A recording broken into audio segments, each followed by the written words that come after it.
Oke,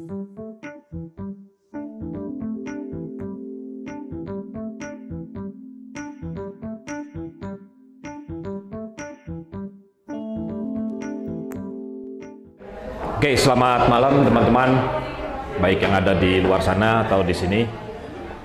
Kita sampai ke acara kedua di Grammars hari ini, di mana mulai hari ini sampai 9 hari ke depan, sampai 21 November, itu ada pameran di Grammars Jalan Cihapit ini. Ada pameran, dua pameran arsip. Pertama, arsip yang tadi diskursusnya kita bikin bareng IDAR, itu mencoba memamerkan hasil riset IDAR dari memamerkan penemuan dia selama dari 1997 sampai 2015 kemarin, kompilasi-kompilasi di Bandung, yang tulisannya juga bisa kawan-kawan baca nanti di sini, yang kurang lebih memang mencoba mempetakan apa yang terjadi di Bandung lewat data-datanya kompilasi gitu. Dan kemudian yang kedua, yang sekarang, yang hari ini juga, hari ini sampai 21 November nanti, itu ada pameran arsip dari Deden yang selama bertahun-tahun, mungkin lebih lama lagi, dari IDAR, mencoba mengumpulkan arsip-arsip flyer atau poster acara-acara di Bandung, acara-acara gig mandiri di Bandung yang berlangsung hampir 3 dekade ya Den ya, kayaknya 3 dekade, yang beberapa bisa kawan-kawan lihat di Cihapit ini dari beberapa era, itu representasinya dari yang mulai jadul banget gitu, tahun 90-an sampai yang tahun 2010-an mungkin ada ya. Kayak Lesa itu masuk 2010-an. Yang paling akhir 2020 ada. Ya, 2022 ada ya. Dari 2022 ada. Nah, malam ini saya coba berbincang sama Deden yang memang kawan lama juga sejak 2000-an awal. Dia aktif di beragam aktivitas di lingkaran skena hardcore punk tepatnya. Dulu dia pernah bikin zin, bikin acara gig mandiri, bikin distribusi zin juga, bikin apalagi dan banyak sekali. Bikin apa namanya sama kawan-kawan teh, bagian dari part dari Bandung Zin Fest, Bandung Zin Fest juga dan lain sebagainya gitu ya. Nah, sebelum masuk ngalor ngidul, dan saya pengen tahu sebenarnya, ini pertanyaan personal juga sebetulnya. Kenapa kemudian sempat terpikirkan ngumpulin flyer? Gitu? Apakah ada irisan personal? Karena kalau buat saya dulu, saya sempat juga ngumpulin beberapa artefak yang irisannya personal banget sama musik-musikan, kayak tiket nonton gitu. Betul. Kayak apalagi ya, flyer juga sih sebenarnya, flyer juga dan lain sebagainya. Atau apa sih kalau kawan-kawan tuh promosi album gitu, promosi ya, flyer poster album gitu, rilis out now gitu. Itu saya sering kumpulin. Itu lebih kayak irisannya emang kayak catatan buat saya. Awalnya catatan jurnal aja, meskipun di tengah jalan banyak yang hilang gitu. Nah, saya pengen tahu latar belakang pas awal Deden masuk tahun berapa, di eranya siapa gitu, maksudnya ada kawan-kawan kan masuk di eranya Pupen, ada masuk di eranya Rocket Rockers gitu, itu beda-beda era. Mungkin bisa ceritain sedikit dua dikit tentang latar belakang pertama Deden beririsan dengan skena. Kalau pertama kali beririsan dengan skena secara tidak langsung sih udah mungkin ketika di SMP. Justru SMP ya? Iya, di SMP. Justru situ ada teman satu RT, dia tuh slanker. Saya sempat diajak juga ke Potlot gitu. Sampai di situ dia ada koleksi kaset yang foil yang ada lagu hujan gitu. Di situ mulai diajak sering nonton itu slang. Bentar, Deden awalnya di Jakarta? Enggak, di Bandung. Oh, di Bandung. Teman main ke sana. Terus? Di Bandung juga dulu kebetulan kakaknya dia tuh sering jualan stiker di BIP. Nah, dari situ mulai sering nongkrong di BIP yang masih sangat rawa dengan ada yang banyak jualan kaset, jualan stiker di depan BIP. Dari situ mulai banyak itu kenal teman-teman yang lain yang pada akhirnya mereka tuh sering datang nonton ke Gor Saparua. Itu waktu saya kelas 2 SMP. Tahun berapa itu kira-kira? 9798. Oke, 97. 9798 yang bersentuhan langsung dengan musik ya, pada akhirnya saya nonton ya standar lah, itu generasi 90-an, nongkrongnya ke Saparua gitu. Dan informasi yang paling saya dapat tuh, yang paling inget ya hanya dari radio, yang JMR, yang ada radio RRI yang sering memutarkan lagu-lagu rock. Ada lagi stasiun yang ada di Jalan Diponegoro tuh Fire FM. Di situ juga mulai saya dengar intens dan mendapatkan informasi yang cukup banyak dengan gigs yang ada di seputaran Bandung sekitaran 97-98. Itulah mulai intens berkomunikasi dengan musik, beririsan dengan musik. Kalau komunitas lebih tepatnya setelah saya lulus SMA 2002 mulai sering searching di website. Oh, udah masuk internet itu ya? Betul, 2002 gitu, mencari lirik-lirik lagu gitu. Jadi mulai pada akhirnya setelah saya searching ada komunitas, saya waktu itu masuk ke ke websitenya Domestic Doctrine. Di situ yang saya paling inget tuh guestbook dari Domestic Doctrine gitu. Ada banyak diskusi yang cukup menarik lah gitu. Dan di halaman muka Domestic Doctrine tuh ada satu ajakan kalau kita nongkrong tuh di Balai Kota Bandung setiap hari Rabu jam 5 sampai malam. Iya, saya ingat memang ada tulisan itu. Nah, betul. Ngajak nangkring. Nah, itu ya setelah lulus sekolah karena nganggur gitu ya. Dan sekaligus juga ketika mengisi nganggur itu saya juga memang suka nonton bola juga, supporter juga. Jadi selain mengurus organisasi supporter juga saya mulai ikut intens nongkrong di Balkot sekitar 2002 lah. Tapi mengikuti skena lokal Bandung melalui website atau datang ya. Kalau fase SMP itu ya saya datang hanya sendiri nonton tanpa ada teman-teman yang satu frekuensi. Dan pada SMP juga mata saya udah mulai bolor lah ya, minus. Ya, minus. Jadi kalau nonton di Saparua tuh fase jam 12 siang sampai jam maghrib tuh masih bisa lihat yang main di atas panggung. Tapi setelah maghrib saya hanya dengar musik mereka aja. Oh gitu? Jadi setelah maghrib tuh saya sudah nggak bisa lihat yang manggung di depan. Jadi hanya burem. Oh, oke. Jadi dan sepulang dari Saparua tuh karena rumah saya di daerah di Cijerah, saya menggunakan insting untuk bisa stop angkot gitu karena mata saya yang minus. Posisi sendiri pulang dari Saparua, jadi ya pencarian saya untuk di komunitas itu ya memang sendiri, selain diajak juga teman yang dulunya Slanker itu, dan pada akhirnya bersentuhan dengan ya Coil itu, album yang lagu Hujan itu, ya itu sih mulai dari situ yang bersentuhan dengan musik komunitas gitu. Oke, jadi bisa dikatakan sebelum 2002 itu sebenarnya biasa seperti yang lain gitu ya. Lone wolf gitu, datang ke sana, nonton sana sini. Baru beririsan dengan komunitas sebenarnya Balkot. Berarti Balkot yang komunitas pertama, skena pertama yang dengan terlibat. Nah, mulai dari situ misalnya, pada saat itu, waktu pas sebelum 2002 atau pasca 2002, itu udah mulai ngumpulin atau belum kepikiran?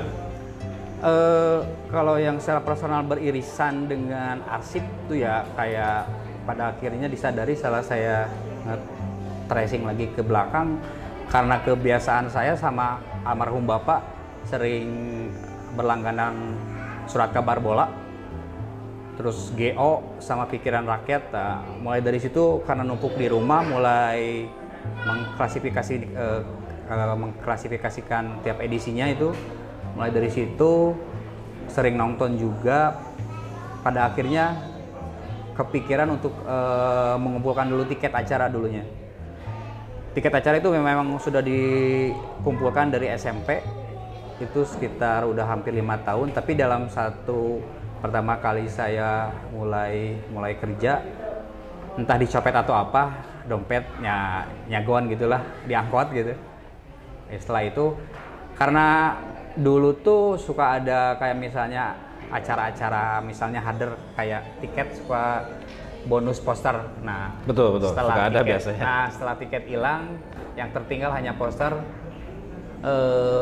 Pada akhirnya setelah numpuk-numpuk, setelah saya lihat ya memang satu hal yang cukup menarik juga setelah saya tumpukan surat kabar bola, GO sama pikiran rakyat. Ya itulah tumpukan poster itu mulai saya kumpulin dari zaman SMP, masuk ke SMA.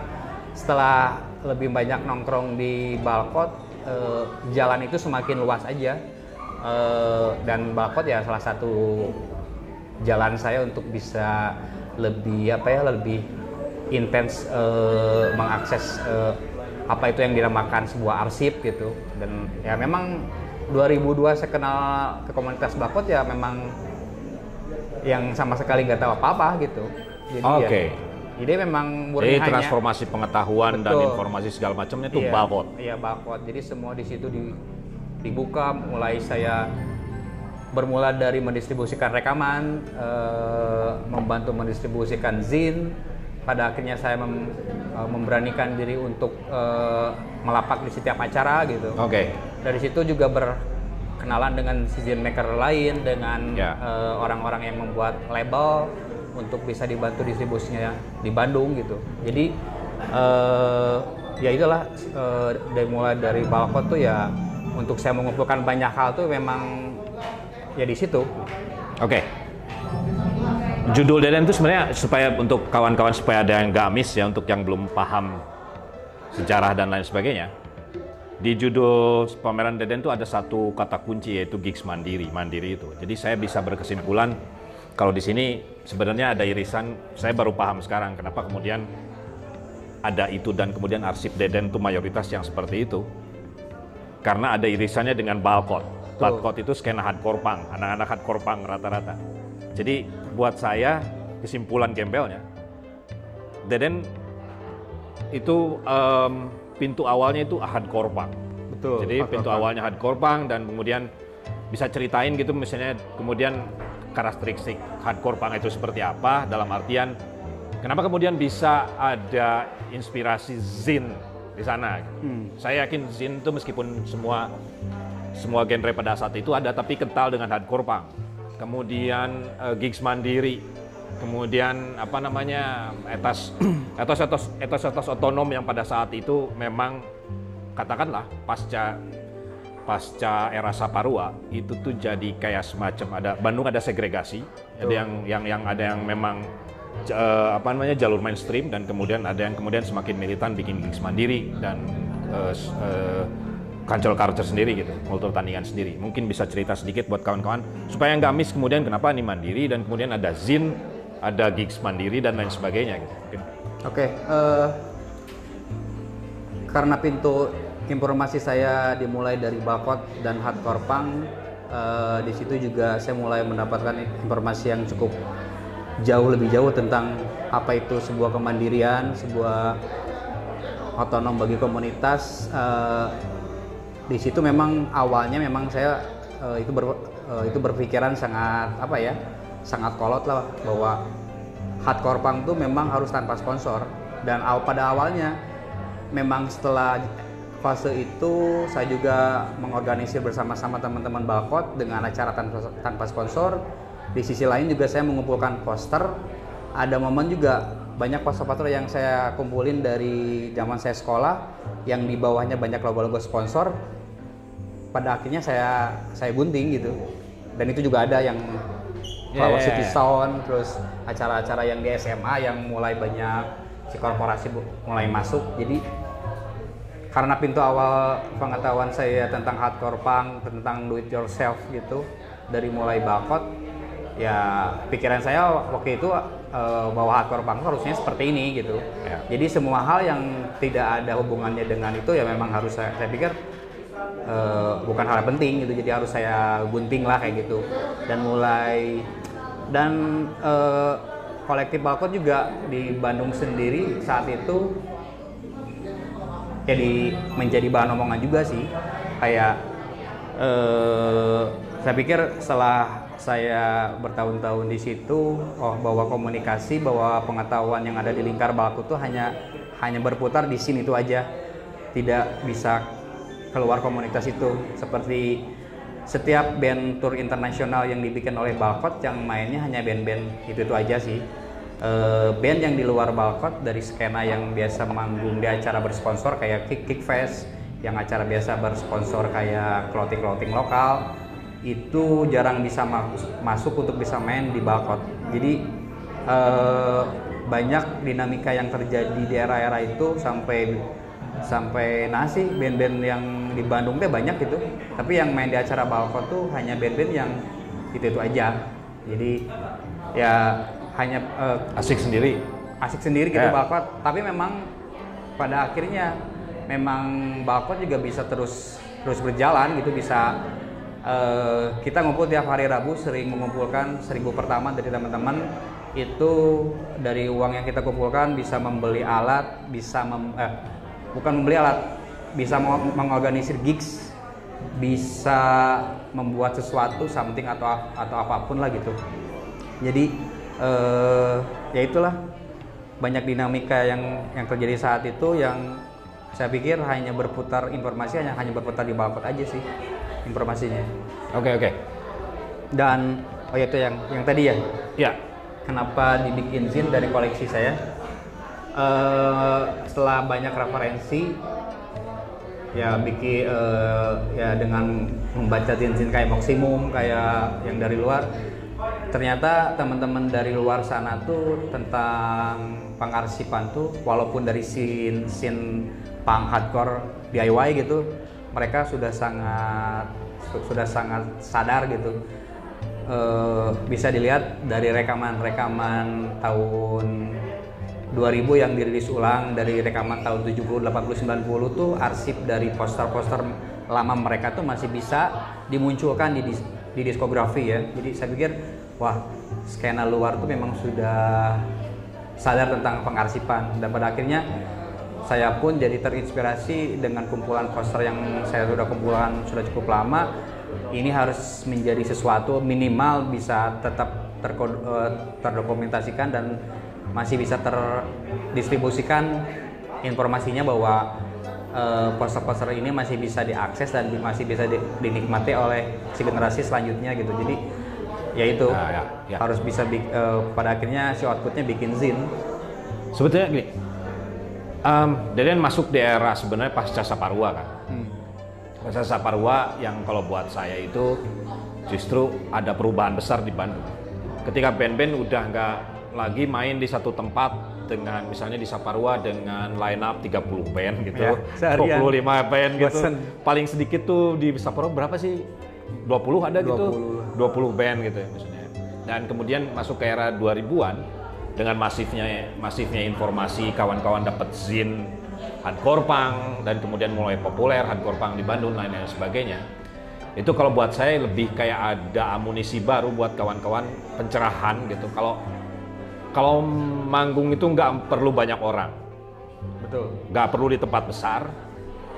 Kalau misalnya bikin media nggak perlu banyak orang baca, gitu. Teman-teman sendiri juga oke, gitu. Dan lain-lain sebagainya, hal yang sangat intim, kecil, tapi sustainable, panjang, lama gitu. Kemudian kawan-kawannya dekat, ikatan emosionalnya dekat dan lain sebagainya. Mengorganisirnya oleh diri sendiri dan lain sebagainya. Itu memungkinkan kalau misalnya komunitasnya kecil-kecil. Nah itu kita harus jujur, itu kita berhutang sama hardcore punk. Ide itu gitu ya maksudnya. Dan era Bandung itu pasca 2000-an itu kan seperti itu kan. Maksudnya zamannya juga pada saat itu tuh mulai ada space di Bandung yang kayak e-venue gitu, Ultimus gitu di sana, terus common room di sini dan lain sebagainya. Banyak ruang-ruang lahir, dan kemudian itu secara langsung atau tidak langsung berkontribusi juga sama kegiatan kawan-kawan. Kalau Deden ngelihatnya pada saat itu, apakah memang memanfaatkan era itu atau memang pada saat itu memang inisiatif kawan-kawan memang model itu, atau memang gara-gara ada ruangnya, atau memang karena saya lihat juga ada studio gigs kan. Betul. Ada studio gigs juga gitu. Nah, kalau Deden ngelihatnya gimana tuh era itu ya? Sampai 2007 ada mungkin kayak gitu? Ada 2007, 2008? Kalau analisis saya secara personal tuh mungkin setelah pasca era Saparua tuh ada banjir informasi dari zin yang mulai didapat teman-teman di komunitas, bahwa kayak misalnya kayak konsepsi tentang do it yourself tuh teman-teman didapat itu dari zin, dan mulai dipraktekkan dengan ya langsung, kayak misalnya gigs yang hanya dimulai dengan 5 band aja, ataupun misalnya dengan maraknya studio show sekitaran. Kalau saya menganalisis studio show di Bandung tuh mulai 2005 atau mungkin jauh sebelumnya, tapi setelah saya pulang ikut tour Domestic Dolphin 2005 tuh Hark yang launching di studio di Buah Batu di Buah Batu mulai mempraktekkan sebuah perilisan album di dalam studio show gitu. Jadi saya pikir pasca Saparwa tuh mungkin teman-teman yang sudah banyak invest di situ mengalami fase kebosanan lah dengan seharian nonton 35 band, dan pada akhirnya setelah Saparwa ditutup, mungkin apakah kalau tidak Saparwa ditutup sampai hari ini mungkin masih bisa aja puluhan band dengan format festival 35 band itu masih tetap berjalan hingga hari ini. Ya mungkin pasca Saparwa ditutup dan banjirnya informasi dari Zin tentang konsumsi si kemandirian, teman-teman yang sudah mendapatkan akses informasi melalui Zin langsung mempraktekkan show-show kecil tanpa sponsor yang hanya ditonton oleh 50 orang atau 15 orang, tapi mereka bisa terus konsisten. Yang itulah yang dipraktekkan oleh Balkot. Jadi teman-teman Balkot saat itu mungkin yang tadi Ucok bilang hanya asik sendiri. Jadi bagaimana mereka bisa konsisten sih, itu yang terpenting dulu, konsisten, bisa terus membuka ruang untuk band-band baru walaupun hanya ditonton oleh 5 orang minimal gitu misalnya, atau yang teman iya pernah ada yang 5 orang, betul kan? Cuma 5 orang pernah. Ya pernah. Jadi ya kayak masifnya studio gigs, acara tanpa sponsor, ya fase-fase pasca Saparwa ditutup itu. Jadi teman-teman pada akhirnya berpikir kreatif juga mencari venue-venue baru, jalan-jalan baru, terus strategi untuk masih bisa konsisten, untuk bisa terus beraktivitas, untuk bisa mendistribusikan karya-karya mereka di gigs-gigs yang ya itulah. Mulai masuk juga korporat kecil mensupport acara, ya itulah dinamika yang terjadi di Bandung. Pasca itu juga ada blok sponsor dan non sponsor gitu, dan memang ya kan kayak yang Ucok pernah bikin juga yang poster yang menjadi apa? Secret Seven bukan sih? Secret Seven sampai jadi bahan omongan kan. Ya jadi teman-teman yang bisa mempraktekkan studio show, gigs tanpa sponsor, teman-teman yang mendapatkan akses Zin, kalau saya pikir sih, kalau analisis saya pada akhirnya, karena teman-teman juga sebenarnya yang di luar Balkot juga mendapatkan informasi itu, tapi hanya sebatas wacana. Kalau di Balkot karena ada teman-teman ada di situ, ada tukar informasi, ada diskusinya, jadi ya teman-teman bukan hanya sekedar diskusi tapi juga mempraktekkan yang mereka dapat dari Zin itu. Sampai tahun segitu selain Balkot ada nggak sih Bandung? Ada juga mulai munculnya yang di PI juga sih, kan memang sudah lama di PI ya. Tapi ya mungkin karena pengetahuan saya hanya lingkupnya di Balkot gitu.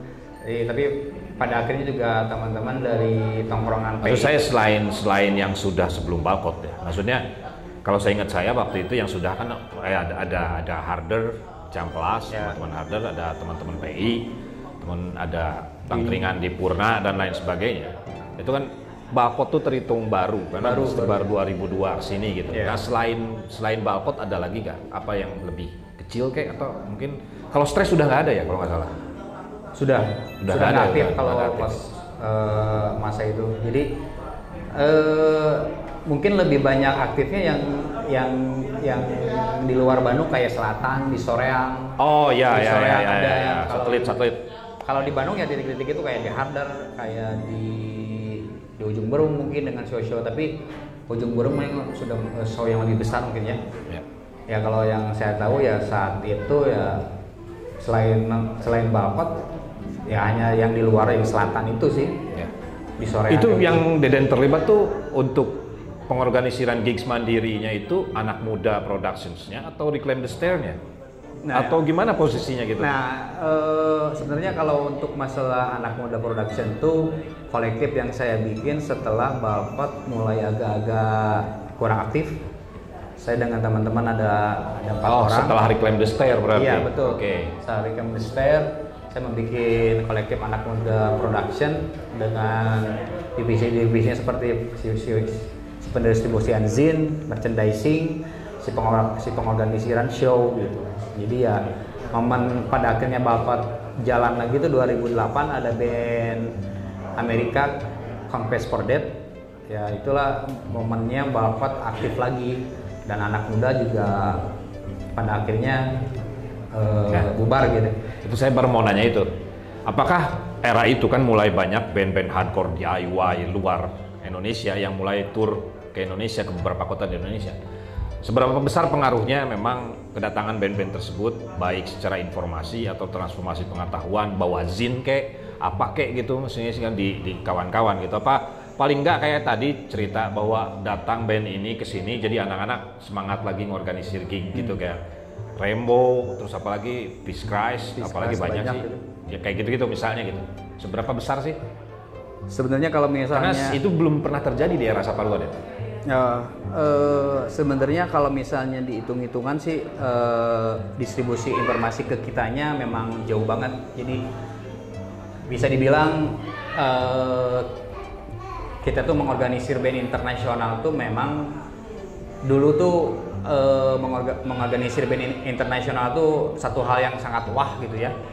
Sekitar era 2004 kalau secara personal saya mengorganisir band internasional itu Rambo yang pertama 2004. Kita mengorganisir Uninus ya? Uninus. Ingat kan orangnya? Kita mengorganisir Rainbow itu berkoordinasi lewat Yahoo Group di email. Jadi masih berkomunikasi lewat email Yahoo Group. Dari situ mempergunakan informasi yang memang sangat-sangat ya terbatas lah, kayak yang pasti yang paling terupdate ya email gitu. Kita bikin di grup. Kalau misalnya secara kuantitas pada akhirnya Balko tuh memang lebih banyak mengorganisir band tour kalau dihitung-hitung, kalau dari koleksi poster yang saya kumpulkan. Ya, mayoritas memang band tour sih. Mayoritas Balko band tour, tapi ada sisi-sisi lain kita mengorganisir untuk band-band lokal juga sih. Kayak studio. Biasanya show. banyaknya kalau saya perhatiin yang band lokalnya studio gigs. Ya, studio gigs itu sekitar 2005 kesini lah, ya. Itu mulai banyak karena mulai dari sewa-sewa tempat di Bandung sudah mulai mahal, mencari alternatif lain lagi. If udah mulai nggak aktif kayak 2008 gitu. udah tutup kan ya. If, jadi ya 2006 malah. 2006. Barang nggak lama setelah Ultimus. Oh ya. Jadi era-era banyak band tour internasional tuh ya sekitar 2004. Ya kalau bisa dibilang seperti distribusian informasinya ya untuk skena lokalnya memang sedikit sih. Jadi bisa dibilang mereka band yang tur ke Indonesia tuh memang bisa dibilang piknik juga. Jadi kita hanya menyediakan sebuah show mereka di sini, tapi ya dengan informasi bahwa show tour di Indonesia tidak bisa menghasilkan duit lah gitu. Ya. Untuk skala sebuah tour DIY gitu. Kalau misalnya Deden perhatiin gitu, kemarin dari arsip-arsip yang ada itu mulai dari 90-an gitu. Seberapa besar pengaruh teknologi sama hal artistik gitu, kayak apakah ada teman-teman yang kekeh meskipun ada teknologinya tetap hand drawing gitu di era 2000-an gitu, seberapa banyakkah gitu, kayak gitu-gitulah. Tapi saya perhatiin kayak kalau ada beberapa itu yang udah masuk 2000-an udah banyak komputer juga gitu. Sebenarnya jawabannya kecuali si Kenji juga.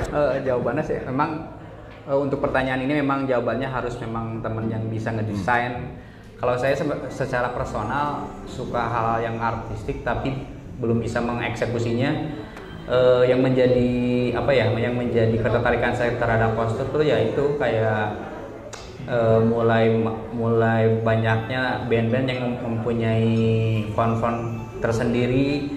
Kalau saya personal melihat si artistik poster tuh salah satunya ya hanya menampilkan informasi nama si acara, font band, dan nama si venue. Kalau misalnya ditambah-tambah sama sponsor-sponsor tuh memang asa rame gitu.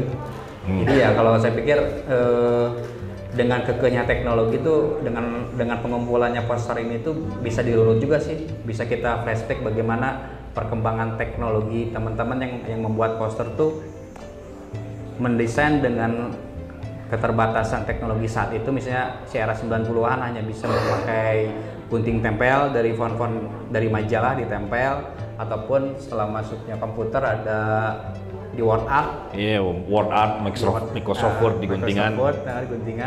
Dengan font-font yang standar seperti itu.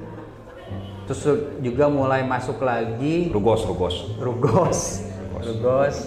Terus setelah era itu juga masuk teman-teman yang mempunyai kemampuan di artwork. Saya mulai mengenal poster artwork tuh yang pas Rambo, yang Kenji bikin, dan artwork dari poster itu juga dibikin kaos untuk menambah si pembiayaan acara si Rambo itu. Mulai dari poster artwork, dan juga sekarang teknologi saat ini ya mungkin dengan software yang lebih canggih lagi, teman-teman sudah bisa mengkolaborasikan semua itu, dari mulai teknik manual sampai ke software yang bisa menunjang desain posternya. Tapi kalau ditanya saya secara personal, favorit poster saya ya yang sederhana lah, yang ada font band tanpa ada sponsor gitu. Yang sederhana ya, karena memang basicnya dulu saya mengumpulkan banyak poster-poster mandiri. Dan kenapa poster ini disebut pengumpulan poster mandiri ya, karena basicnya saya mengumpulkan dari startnya dari Balkot yang lebih banyak lagi. Walaupun secara sebelumnya dari SMP, SMA saya mengumpulkan poster-poster dari zaman pensi, SMA 8, SMA 2, SMA 9. Di situ sudah mulai banyak si korporasi masuk, seperti belum banyak rokok di situ ya, baru mulai minuman kayak Sprite, kayak Fanta. Di situ juga sudah mulai banyak korporasi masuk, Telkom juga masuk untuk menjadi sponsor sebuah acara di pensi-pensi. Saat itu memang karena belum beririsan dengan apa yang dinamakan sebuah show mandiri, jadi saya pikir poster itu cukup menarik di era itu hanya karena banyak band yang saya suka aja. Tapi setelah saya masuk ke Balkot, bahwa si kemandirian atau si otonom itu ya seperti ini gitu. Dan sampai pada akhirnya saya banyak poster dari SMP SMA yang saya dapat yang banyak sponsornya ya saya potong gitu, sampai segitunya gitu. Berarti dengan kata lain ada beberapa poster di era pasca 2000-an yang memang sebenarnya ada sponsor corporate dan lain sebagainya, itu Deden nggak kumpulin di era 2002 sampai 2008 misalnya. Ada yang nggak dikumpulin? Ada yang lost sih banyak. Ya itulah estetikanya yang saya lihat kasarame gitu, banyak sponsor. Yeah. Pada akhirnya ya dilewat gitu. Jadi ya yang saya lihat, dan pada akhirnya karena kultur saya mungkin sama Ucuk juga mengalami, bahwa saya mengalami fase bertukar barang atau oh iya betul, metode pengumpulan juga sebenarnya mau nanyain. Metode Jadi, pengumpulan kayak kemarin itu apa ini koleksi semua atau ada sumbangan donasi juga? Kayak koleksi Zindeden kan banyak juga donasi betul, gitu. Ya tapi secara paling besar mungkin karena saya ada di situ juga, saya datang, saya mulai dari fase saya datang, saya mengumpulkan, fase saya mengorganisir show, sampai banyak teman-teman juga yang mendonasikan, menitipkan arsip posternya masing-masing. Juga itulah kultur 90-an akhir tuh, saya sering bertukar zin, di dalamnya sering dikasih bonus sama teman-teman yang dari luar kota ini ya, poster-poster atau iklan-iklan, promosi iklan gitu.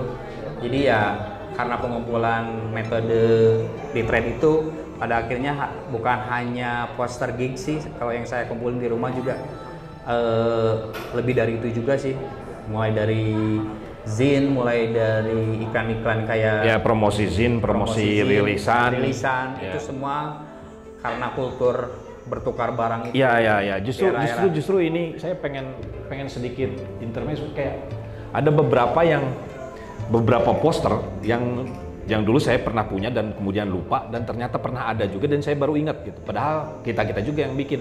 Itu yang perang yang tidak akan pernah kita menangkan, itu saya udah nggak punya dan ternyata saya baru ingat lagi pernah ada posternya. Iya, yang kompilasi. Iya, yang kompilasi itu sama brand beverage ada, juga.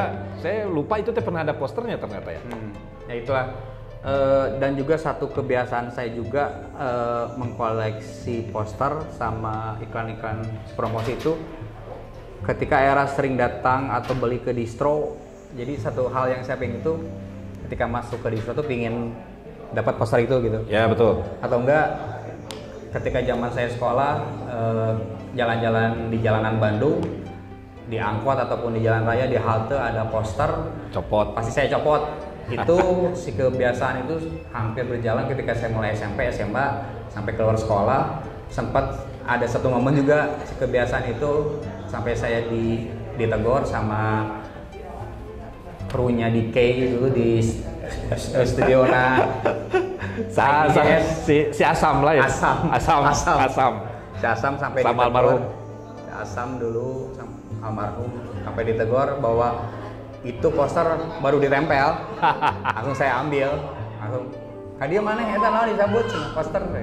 Emang poster baru ditempel saya cabut dan pada akhirnya saya juga dikasih poster yang belum ditempelnya. Jadi ya kebiasaan-kebiasaan itu yang dalam pengumpulan posternya saya dapat dari mengambil langsung dari tembok-tembok di jalan, di halte bis, ataupun saya bisa kadang meminta langsung ke si band ataupun ke distro gitu kalau stoknya masih ada.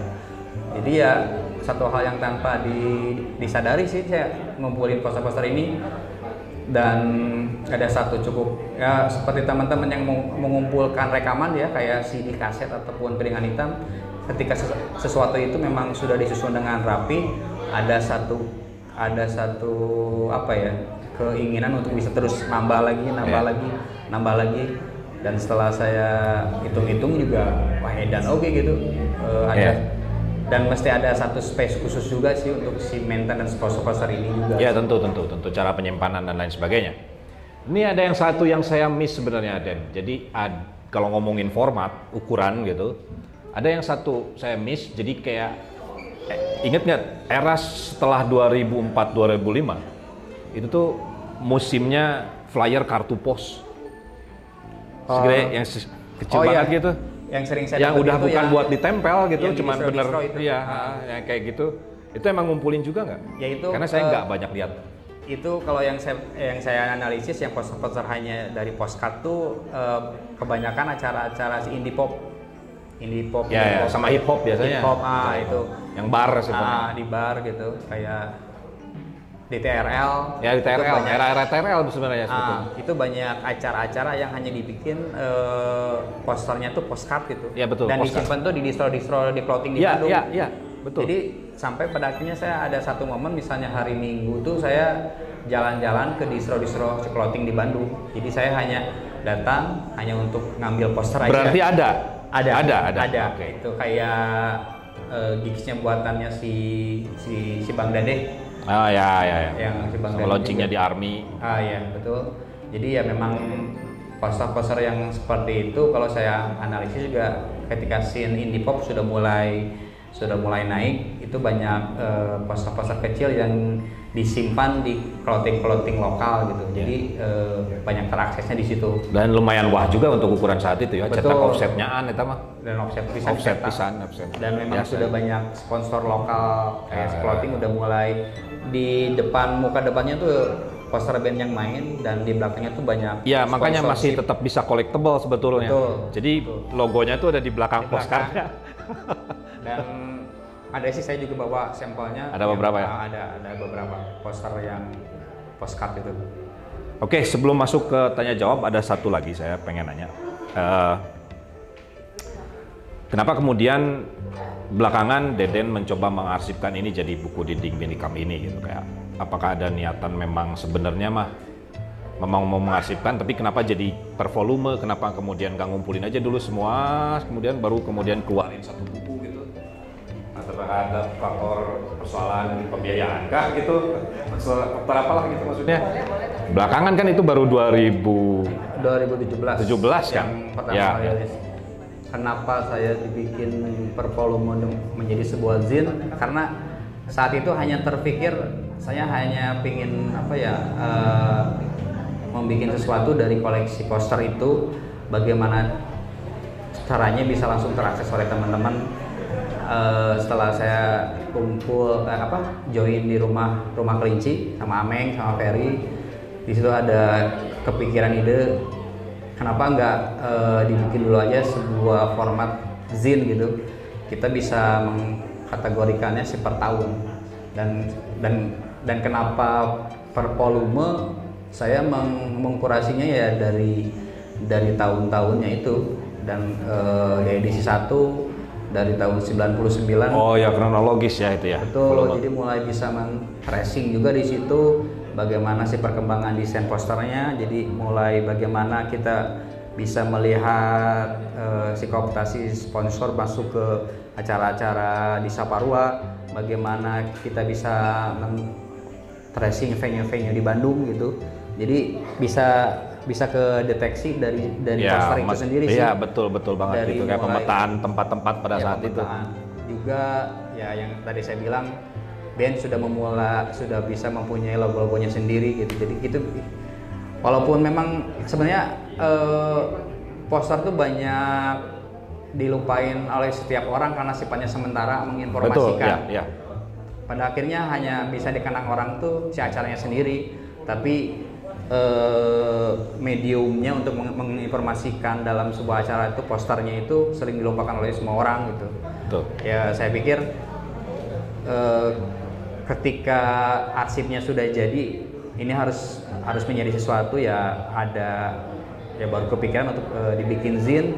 Kalaupun kenapa nggak bisa dibikin buku mungkin nantinya, karena saya pikir saat ini aja sudah mencapai sekitar kurang lebih 300 poster Bandung. 300 belum digabung sama poster yang dari luar gitu. Oh, nanti rencananya memang itu bukan cuma Bandung? Enggak, ya kalau dari poster. si koleksi personal itu memang ada luar Bandung juga ngumpulin, dan kenapa nggak sekalian dibikin buku. Saya pikir kalau pengumpulan poster Bandung itu akan mengalami fase dan waktu yang sangat panjang, karena banyak lah gitu, bukan hanya yang saya dapat hari ini, karena fase di Saparua tuh hampir tiap bulan tuh Jumat, Sabtu, Minggu memang selalu ada show di Saparua kan. Jadi banyak poster juga yang saya belum dapat juga. Dan saat ini juga saya sudah mulai mengontak teman-teman yang IO kayak misalnya dulu kan ada Nanoman Enterprise kayak si Boomers gitu. Jadi dan mereka juga support gitu teman-teman yang dulu aktif IO sebagai di Saparua. Yang dari Uja almarhum udah dapat? Nah itu dapat di Pakimung. Ada di situ.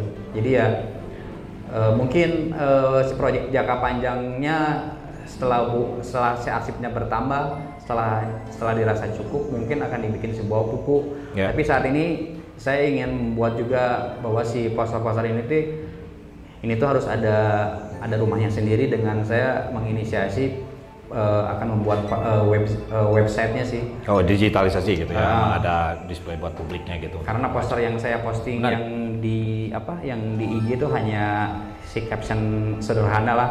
Kalau misalnya ada ruang seperti website, ada sebenarnya banyak cerita kan dari poster, dan sebenarnya juga ada satu poster yang posternya ada tapi si acaranya cancel. Ya ada juga itu. So yang acaranya yang di Bukit, teman-teman dari luar kota sudah datang ke Bukit dan acaranya cancel gitu. Kalau saya itu yang rotor di rotor yang di itu di Uni di Karapitan itu. Keos. Masih ada posternya. Nggak jadi acaranya mah keos. Ya itu jadi kalau misalnya ada ruang seperti website, akan banyak narasi yang bisa kita tulis juga di situ, pengalaman. Betul. Ketika saya di si Peace Christ, keos oke dan akhirnya dipanggil ke Bandung Tengah gitu. Nah itu jadi banyak hal-hal yang cukup menarik lah, kayak misalnya dan pada akhirnya juga teman-teman setelah saya ngumpulin ini juga banyak sedikit bernostalgia juga setelah melihat poster, banyak berkomunikasi via DM, via WhatsApp, via email menginformasikan tentang siapa-siapa saja yang membuat poster tersebut. Jadi ya itu salah satu tujuan saya juga, tracing teman-teman yang mendesain poster. Jadi itu PR pisan ya. PR pisan PR gitu. pisan itu. Dan memang ya sebuah penghargaan lah buat mereka yang walaupun seetik gitu ya, tapi ya cukup ikonik gitu ya untuk bisa mendesain saat itu, terutama poster-poster yang punk rock party yang ditulis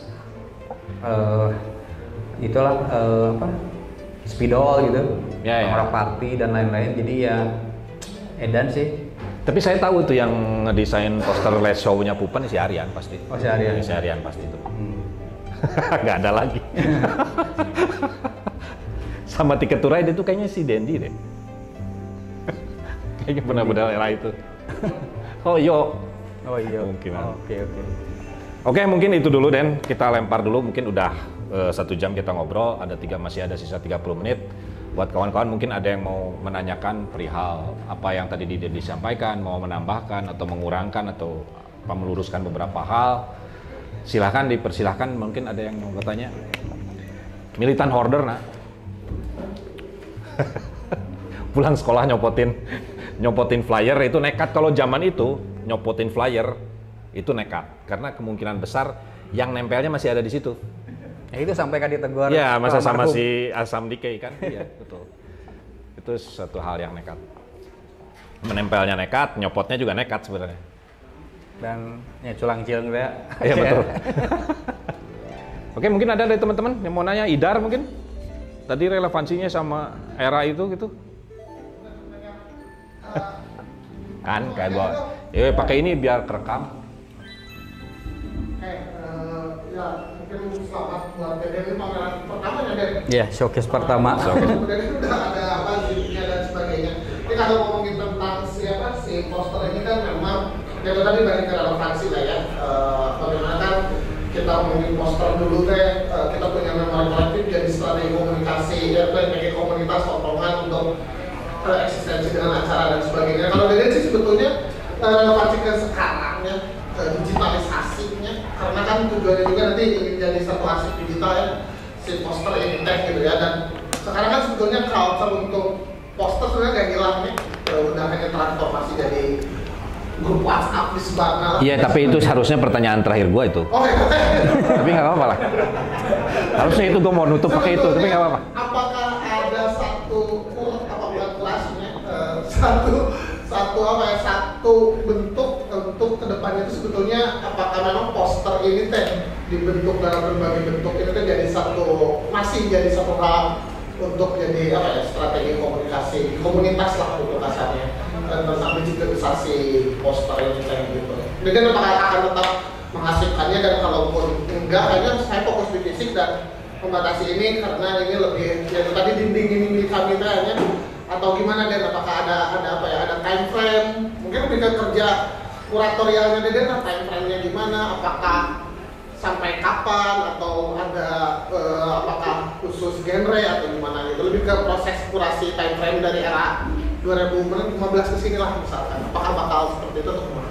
Apalagi nanti ada arsip digital ya, yang harusnya user to user ya, bisa misalkan saya punya acara nih, sebelum saya share ke grup WhatsApp, saya tagging dulu ke arsipnya website Deden misalnya atau kumaha gitu.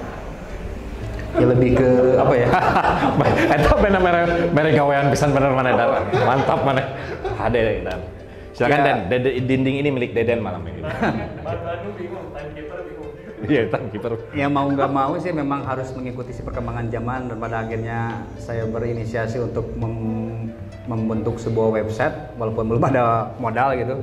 Tapi ya memang pada akhirnya ketika saya perkembangan teknologi hari ini, saya juga harus bisa mengikuti alur itu. Jadi kayak kalau untuk masalah format, sampai hari ini juga yang file aslinya sebenarnya cuma file gitu ya, saya sendiri cetak sendiri. Jadi tetap sih kalau saya pikir fisik tetap memang harus ada gitu.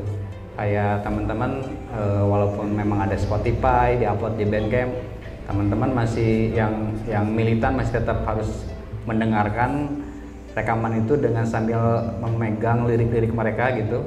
Jadi Dan saya pun memperlakukan poster sampai hari ini sama gitu. Tetap harus ada fisik gitu, walaupun memang ada filenya. Kayak kemarin saya ngontak Dik dari Hastad untuk saya memang harus punya poster fisiknya, walaupun memang saya punya gitu, tapi pingin dicetak lagi lah gitu buat nambah arsip fisiknya, walaupun mereka juga mengirimkan format digitalnya gitu. Dan saya pun memang karena ini fokusnya ke Bandung dan si perjalanannya, saya juga pingin men-tracing dari awal. Misalnya baru terakhir kemarin saya dapat poster acara-acara Rolling Stone yang dibikin oleh teman-teman dari JMR. Saya juga sempat itu karena sekarang komunitas fanbase JMR sudah mulai berkumpul kembali. Saya ada di situ ikut komunikasi juga untuk meminta. Ternyata ada teman-teman di JMR itu, yang fanbase JMR itu yang mempunyai poster-poster di Saparwa juga, cuman acara-acara si Rolling Stone, acara-acara tribute-nya band-band 90-an gitu. Ya. Jadi acara-acara eranya JMR lah. Gitu. Acara-acara band rock.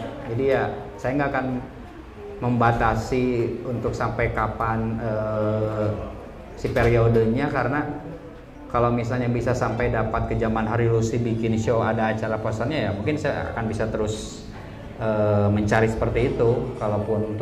Karena untuk hari ini yang lebih dipermudah tuh karena posternya yang bisa digital, jadi bisa langsung mengakses ke teman-teman yang mengorganisir, untuk bisa langsung dikirim via email.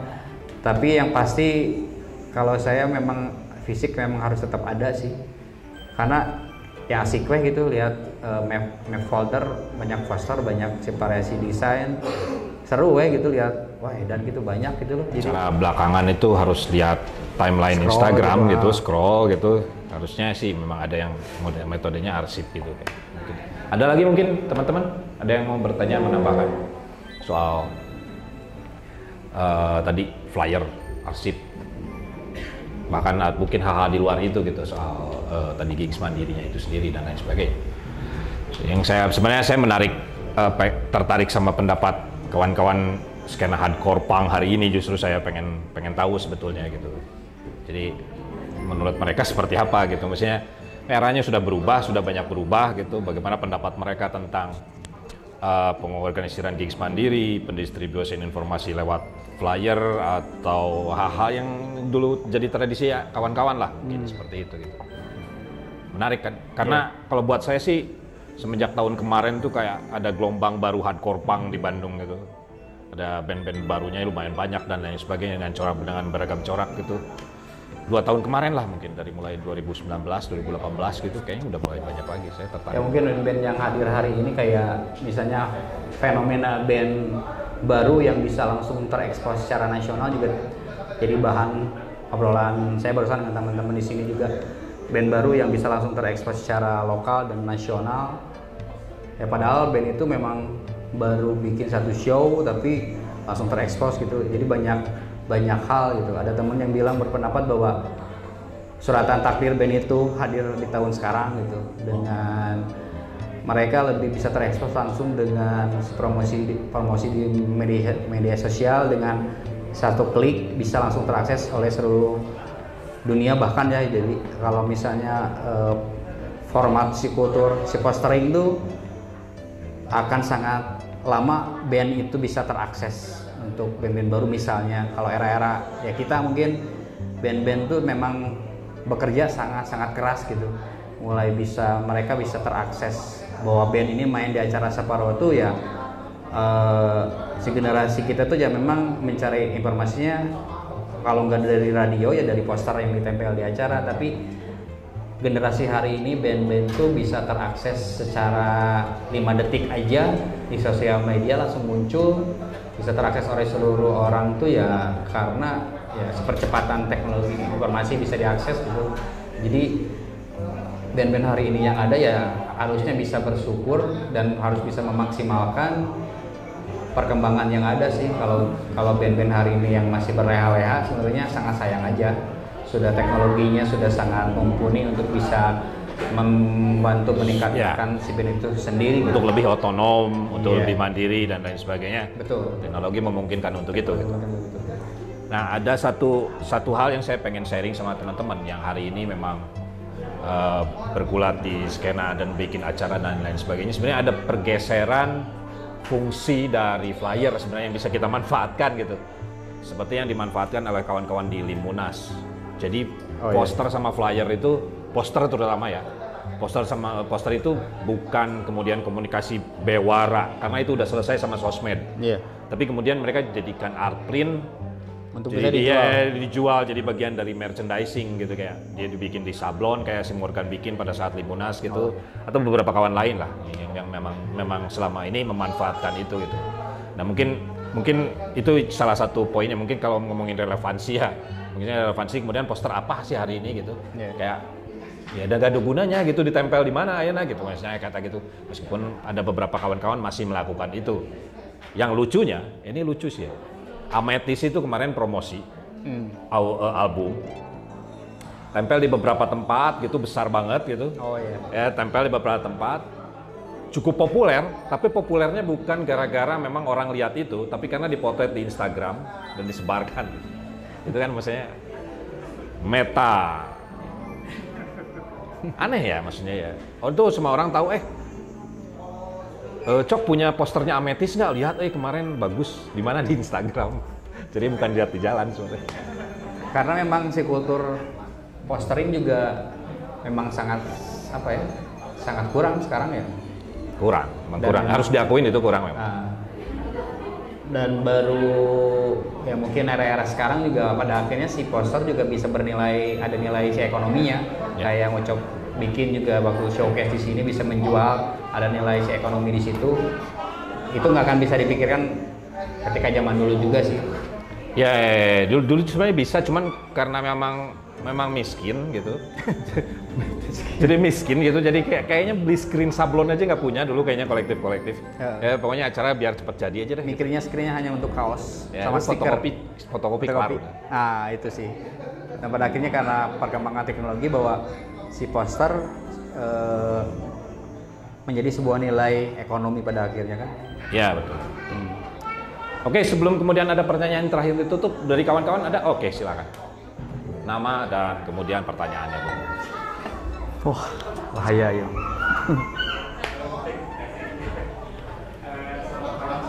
Selamat malam. Saya guru teks media musik. Yang menanya kita sudah lumayan kenal beberapa klien aja. Gila. Kebetulan saya sama Daniel kan pernah nongkrong bareng di Bangkok. Terus saya melihat proses bagaimana kita mengorganize tour band luar negeri yang DIY.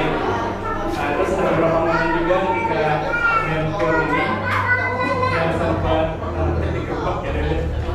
Ketika membuat poster itu dan pernah memikirkan hal seperti worst case scenario ketika suatu event yang harus dipromosikan secara masif, tapi pernah terpikirkan nggak bahwasannya kayak ragu-ragu gitu untuk membuat suatu poster ketika band tour di Iowa seperti itu, atau enggak pernah ada pembahasannya ketika ada band yang tour, itu memutuskan untuk membuat publikasi sekalipun, bisa diceritain sedikit.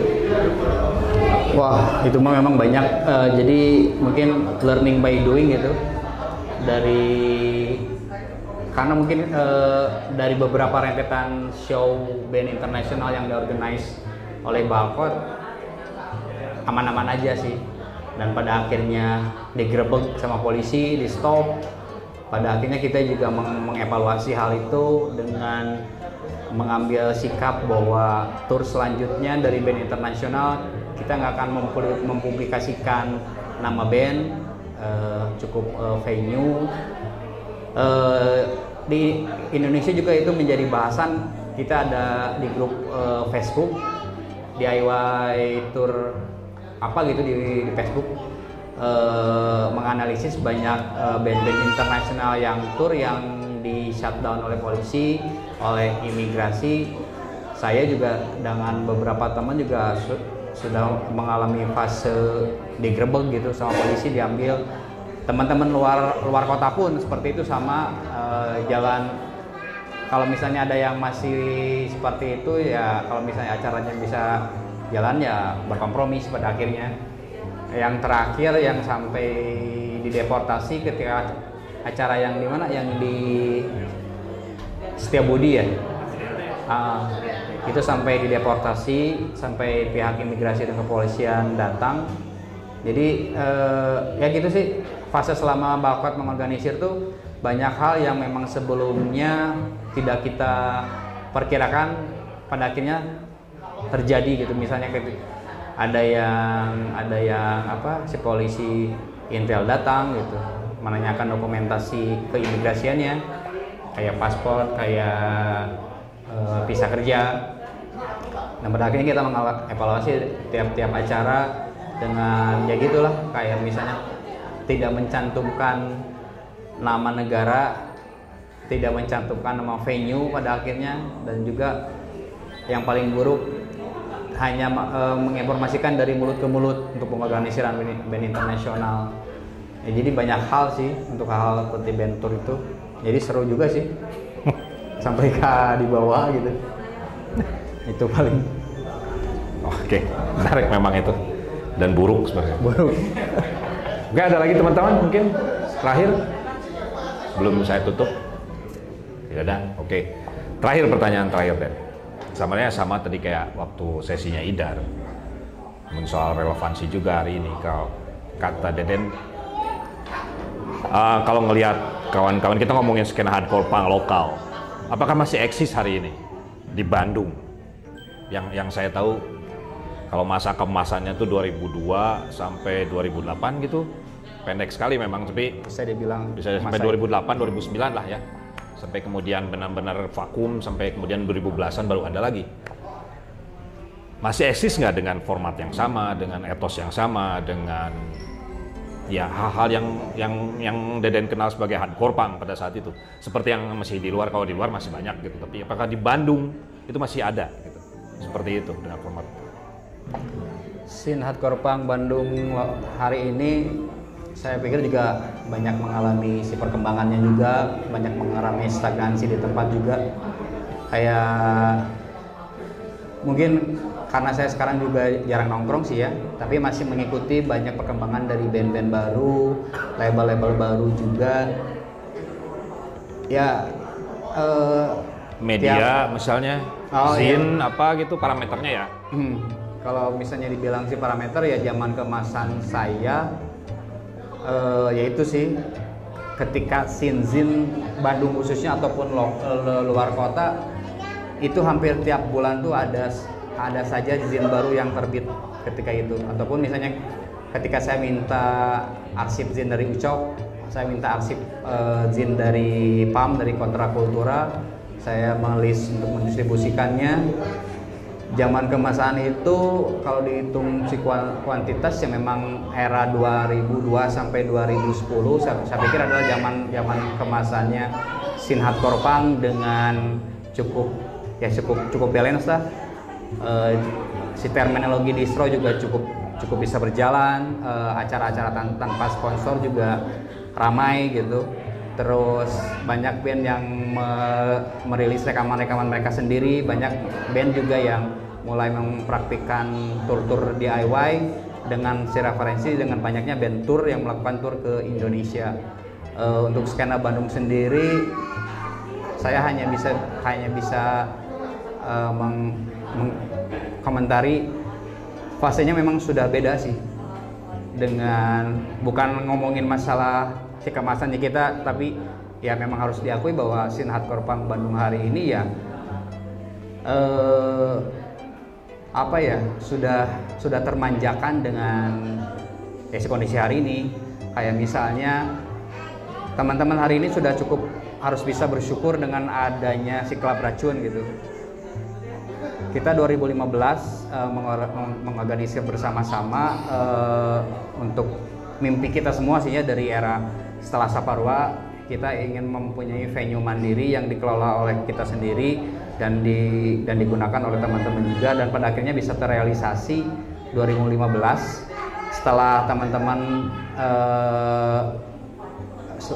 teman-teman banyak berpindah tempat, setelah teman-teman banyak menyewa alat-alat dari si penyewaan sound system, itu bisa baru terrealisasi untuk membuat si klub racun. Jadi ya Ya itulah, jadi scene hardcore punk Bandung hari ini mungkin dengan kota-kota lain juga mengalami kondisi yang sama, dengan si pendistribusian informasi seperti Zin sudah sangat sedikit. Tapi teman-teman mungkin banyak yang dimanjakan tuh oleh band sih. Si band ketika mengeluarkan satu album bisa lebih terekspos lebih banyak ketimbang zaman-zaman 2000-an 10. Kita harus bersusah payah untuk menempelkan si postering di jalan, ataupun kita harus melakukan sebuah tour gitu. Jadi hari ini ya scene hardcore Bandung hari ini ya bingung oke sih. Jadi memang ini kumahanya apa mau bilang bahwa sebenarnya scene hardcore Bandung hari ini itu sebenarnya nggak ada, tapi cuma membaur aja dengan skena musik pada umumnya gitu. Ya sempat ngobrol juga sama temen, wacana tentang do it yourself sekarang menjadi abu-abu gitu. Tapi mungkin karena sifatnya Bandung seperti itu gitu, kayak misalnya jadi satu hal yang sangat apa ya, normal. Jadi bisa teman-teman yang main di acara ini bisa main seperti ini. Kalau dulu sih ada sekat di situ dan ada kontradiksi di situ bahwa band mana tuh bisa main di acara sponsor, acara sponsor tuh bisa main di acara non sponsor. Sampai seperti itu scene Bandung dulu gitu. Kalau hari ini masalah etos DIY itu sudah sangat abu-abu lah. Jadi sudah teman-teman tuh, saya juga hari ini sudah sangat jarang teman-teman berdiskusi tentang hal itu, tentang kontradiksi tentang do it yourself di teman-teman. Dan pada akhirnya memang menjadi sebuah sekat juga sih, Cok, kalau saya pikir gitu. Kalau ngomongin lebih luas lagi komunikasi di Bandung. Tapi lebih ke masalah konsistensi sih. Hari ini si Klub Racun bisa konsisten untuk menghidupi venue-nya sendiri. Kangkung yang menjadi last man standing hari ini di sana dengan si keluarga kecilnya di sana, dia tetap dengan tanpa pamrih, walaupun menghidupi oleh 2 anaknya sendiri dan 1 istri di sana, tapi dia tetap totalitas di situ untuk bisa membuat venue itu tetap ada, dan dia harus berpikir ekstra keras setiap tahun. Dia harus mengumpulkan 20 juta gitu. Dan saya pikir ya scene Bandung hari ini mah ya untuk masalah yang bisa dikerucutkan scene DIY ya hanya masalah konsistensi aja sih. Sel-sel tertentu aja yang masih apa ya, yang masih bisa mempraktekkan era-era tentang masalah DIY gitu. Jadi ya scene Bandung hari ini mah ya gitu gitu. Untuk masalah jadi ya bingung oke gitu. Jadi ya masih ada sih sel-sel yang masih berpatokan ke etik DIY hardcore punk gitu. Kalau dibandingin dengan era-era dulu dan hari ini ya sudah sangat jauh sih. Dan jarang juga menemukan lapakan di acara-acara sih sekarang. Itu sih karena saya dulu mendapatkan penjualannya online soalnya sekarang. Nah betul. Karena saya juga dulu mendapatkan si rekaman baru, si zin baru, si relasi sosial tuh ya dari lapakan sih. Di trend di tempat kayak gitu. Scene hardcore Bandung hari ini stagnan lah ya. Oke, mungkin itu. Jadi saya nggak harus mengaku apa-apa juga. Tadi menyebutkan seperti itu bukan untuk berniat membanding-bandingkan, tapi sekali lagi seperti tadi persoalan yang Idar sampaikan, bahwa kita cuma memetakan dan mencari relevansi apa yang ada di masa lalu, dan kemudian apa yang bisa jadi, yang bisa dimanfaatkan kemudian ke depannya. Apa yang modal sosial yang pernah kita milikin di skena di Bandung gitu, pengetahuan apa yang pernah dimiliki oleh kawan-kawan gitu, praktek-praktek apa yang udah dilakukan, apa yang masih relevan dan apa yang enggak.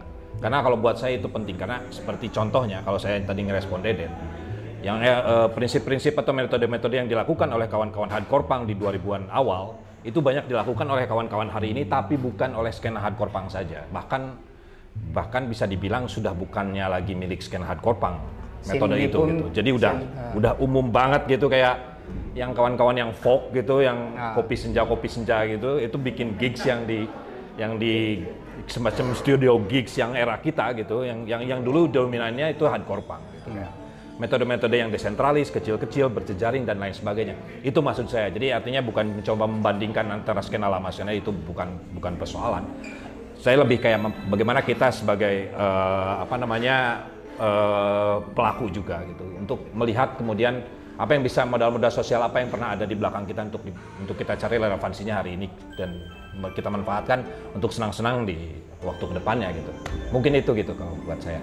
Demikian, jadi itu bukan kesimpulan juga gitu. Jadi kayak ini sebagai penutup aja buat kawan-kawan. Terima kasih buat Deden, terima kasih buat Gamer, buat kawan-kawan di Organize PDB. Sehat-sehat selalu. Ini ke depan. Terima kasih semuanya. Assalamualaikum warahmatullahi wabarakatuh.